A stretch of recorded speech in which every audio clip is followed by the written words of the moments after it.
America के राष्ट्रपति Trump बनते ही उन्होंने H1B वीज़ा में एक तरीके से कठिनाई लगा दी है और हमारे साथ बात करने के लिए खुद मौजूद हैं टेलीकॉम के या IT सेक्टर के एक्सपर्ट गोगर जी। गोगर जी, क्या मानते हैं जो ये कठिनाई लगाई हैं उससे जो वहाँ के इंजीनियर्स हैं और IT सेक्टर के जो लोग हैं उनको परेशानी का सामना करना पड़ेगा? हाँ, बिल्कुल करना पड़ेगा, बट इससे पहले हमको ये समझने की ज़रूरत है कि आज की डेट के अंदर जो पर ईयर 85,000 के करीब जो H1B वीज़ा दिए जाते थे, उसमें करीब 71% ऐसे हैं जो वो हिंदुस्तानियों पे जाते हैं, इंडियंस पे जाते हैं। और इसके अंदर क्या किया है उन्होंने कि अब तक जो कठिनाई की जहाँ तक बात करें तो कठिनाई के अंदर वो ये कह रहे हैं कि जो आज $60,000 पर ईयर वाला जो आज उन्होंने H1 वीज़ा की एलिजिबिलिटी है उसको वो डबल करने जा रहे हैं और फर्दर वो रेस्ट्रिक्शन तो लगा ही रहे हैं। तो उससे ये सारा का सारा जो है वो इंडियन क्या कहते हैं एम्प्लॉयमेंट पे एकदम ही एडवर्स इम्पैक्ट पड़ेगा। और उससे ये होगा कि आई थिंक US के अंदर भी जो देखा जाए तो उनको खुद को भी ये एडवर्सली फेस करना पड़ेगा कि जो आज की डेट के अंदर एक ब्रेन टैलेंट जो फॉरेन कंट्री से स्पेशली फ्रॉम इंडिया अवेलेबल है US को, वो आगे उनको अवेलेबल नहीं होगा और उससे भी उनकी इंडस्ट्री जो चल रही है आज स्पेशली IT सेक्टर के अंदर है उस पर एडवर्स इम्पैक्ट आएगा। तो यानी उसको सोच समझ के ही उनको इसको करना चाहिए था। ये मेरे हिसाब से बड़ा ना सोचा समझा डिसीजन है। बिल्कुल ये मानते हैं यानी जो अमेरिका में IT इंडस्ट्री है वहाँ पे मंदी आ सकती है? बिल्कुल बिल्कुल बिल्कुल मंदी आ सकती है और जो ब्रेन अवेलेबल है, जो टैलेंट जो है अवेलेबल है बाहर से जो वहाँ पर अवेलेबल है, तो उस पर डेफिनेटली फ़र्क आएगा। कि जो अमेरिका के अंदर खुद हमारे भारत के ही लोग थे जो IT के पेशेवर हैं, जो बड़े बड़े हेड हैं वहाँ पे कंपनी में, जब वो इंडिया में आएंगे तो क्या मानते हैं इंडिया को भी IT सेक्टर में एक बड़ा बल मिलेगा? हाँ, इंडिया चूँकि आज की डेट के अंदर जो आज की सरकार है हमारी मोदी जी का है, जो मोदी जी का विज़न है, उनका जो एक पेट प्रोजेक्ट है कि डिजिटाइजेशन डिजिटल इंडिया कर रहे हैं। डिजिटल इंडिया से मीनिंग ये है कि जैसे जो भी काम आप फिजिकली कर सकते हैं उसको आज बैंकर्स जो है बैंकिंग पे सिस्टम काम करता है, तो उसकी जगह ऑल्टरनेटिव करना यानी उसको डिजिटली करना, जैसे ई पेमेंट हो गया, ई गवर्नेंस हो गया, ई एजुकेशन हो गई, तो सारा काम डिजिटली करना। तो जब हमारे लोग टैलेंट जो यहाँ से चले गए थे बाहर, अगर उनको एक अच्छा माहौल दिया जाएगा, अच्छी अपॉर्चुनिटी दी जाएगी, अच्छा इंफ्रास्ट्रक्चर अवेलेबल कराया जाएगा, तो नेचुरली जो डिजिटल इंडिया बनाने का जो मोदी जी का सपना है उसको जल्दी से जल्दी हम पूरा कर पाएंगे। तो लेकिन डिजिटल इंडिया में क्या क्या ऐसी बाधाएं आ रही हैं और उसको आपकी नज़र में किस तरीके से उन्हें दूर किया जा सकता है? देखो, डिजिटल इंडिया के अंदर आज भी देखा जाए तो अगर पुराना टाइम अगर हम याद रखें तो किस तरह से पासपोर्ट बनवाना बंदा जाता था तो उसको कितना लाइनों में के अंदर खड़ा रहना पड़ता था। ड्राइविंग लाइसेंस देखो आप, इनकम टैक्स रिटर्न देखो आप, कंपनी की तरफ से भी कंपनीज को जो PF की रिटर्न फाइल करनी है, जो आपको क्या कहते हैं इनकम टैक्स रिटर्न फाइल करनी है, सारी जो कंपनी का रजिस्ट्रेशन है, फाइलिंग्स हैं, वो सारा का सारा उन्होंने ये सारा फैसिलिटेट कर दिया कि सारा का सारा आप इसको डिजिटली कर सकते हो। बट उसमें सबसे बड़ी जो आज की डेट के अंदर बाधा आ रही है कि इंटरनेट का जो आपका पेनिट्रेशन है वो 5-1% ही है इंडिया के अंदर। इंडिया इसमें बड़ा पिछड़ा हुआ है आज भी। अगर आज देखा जाए तो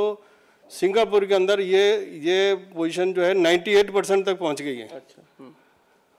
एंड आप अभी रिसेंट जब ब्रेन स्टॉर्मिंग इंटरनेट का ब्रेन स्टॉर्मिंग सेशन था तो TREI के चेयरमैन मिस्टर शर्मा ने खुद ने बोला है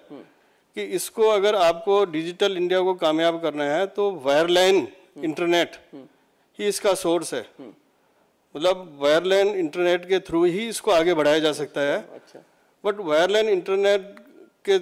के लिए जो सुविधाएं गवर्नमेंट को मुहैया करानी चाहिए थी, जो सेंट्रल गवर्नमेंट एंड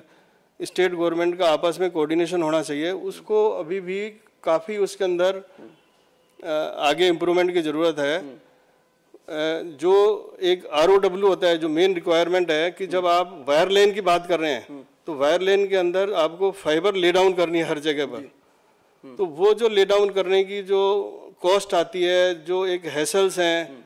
जो राइट ऑफ वे जो परमिशन लेनी पड़ती है, वो उसके अंदर आज भी बड़ा गैप है। आप एक प्रोजेक्ट शुरू करो और आपको उसको वापस अंजाम पहुँचाने के अंदर काफ़ी टाइम लग जाता है, काफ़ी मशक्क़त करनी पड़ती है, काफ़ी कॉस्ट लगानी पड़ती है। और आज की डेट में इतना कुछ आप जो है ऑनलाइन कर सकते हो, but because of the speed और क्वालिटी, ये दोनों ही पूरी अच्छी तरह से नहीं होने की वजह से आप उसकी तरह आगे उसको पूरे की पूरा दिशा नहीं दे पा रहे हैं इंटरनेट को। कि जो राज्य सरकार और संचार मंत्रालय उनमें एक तरीके से समन्वय सही नहीं हो पाया, ये कहना आपका? हाँ, समन्वय करने की कोशिश की जा रही है, बट उसके अंदर काफ़ी अभी इम्प्रूवमेंट की गुंजाइश है। बिल्कुल। और पूरी की पूरी जो आपकी प्राइवेट और गवर्नमेंट की एक पार्टनरशिप से इसको आगे बढ़ाना बहुत ज़्यादा जल्दी ज़रूरी है। क्योंकि आप ये देखिए कि दूसरे कंट्रीज़ के अंदर 98% तक अगर पहुंच गया है पेनिट्रेशन, तो यहाँ इंडिया इतना बड़ी कंट्री होने के बावजूद भी सिर्फ 5% पर ही बैठा है। अच्छा, आखिरी चीज़ जिस तरीके से मैं पूछूंगा कि जैसे डिजिटल इंडिया हो या आईटी चीज़ हो, उनमें बहुत सी चीज़ें ये भी सामने आने की जो गांव और जो देहात से जो हैं वहाँ पर इतनी डिजिटलाइजेशन नहीं है ना, वहाँ पे लोगों के पास इतने स्मार्टफोन है जिससे वो आसानी से चीज़ कर सकें। और दूसरी चीज़ एक और भी उन लोगों को ये सताती है कि वहाँ पे फ्रॉड होने का भी बहुत हो रहा है, जिस तरीके से ऑनलाइन फ्रॉडिंग भी की जा रही है, उसे दूर करने का क्या क्या हम कर सकते हैं? हाँ, इसके पहले अपन को एक आंकड़ा देखना पड़ेगा कि आज की डेट के अंदर भी इंडिया के अंदर करीब 6 लाख गाँव हैं,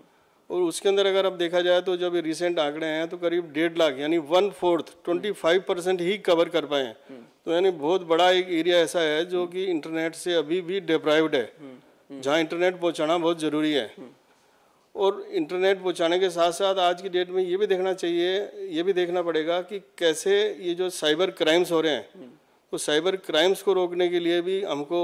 साइबर लॉस पे ज़रा ध्यान देना पड़ेगा। कि साइबर लॉस को क्या कहते हैं, बड़ा स्ट्रॉन्ग करने की ज़रूरत है। और जो खुद के आईटी सिस्टम्स वगैरह में भी फायरवॉल वगैरह सिक्योरिटी सिस्टम ज़्यादा लगाना है, सो दैट कि ये जिस तरीके से अब काफ़ी कुछ साइबर क्राइम आजकल बढ़ रहे हैं तो उनको रोका जा सके।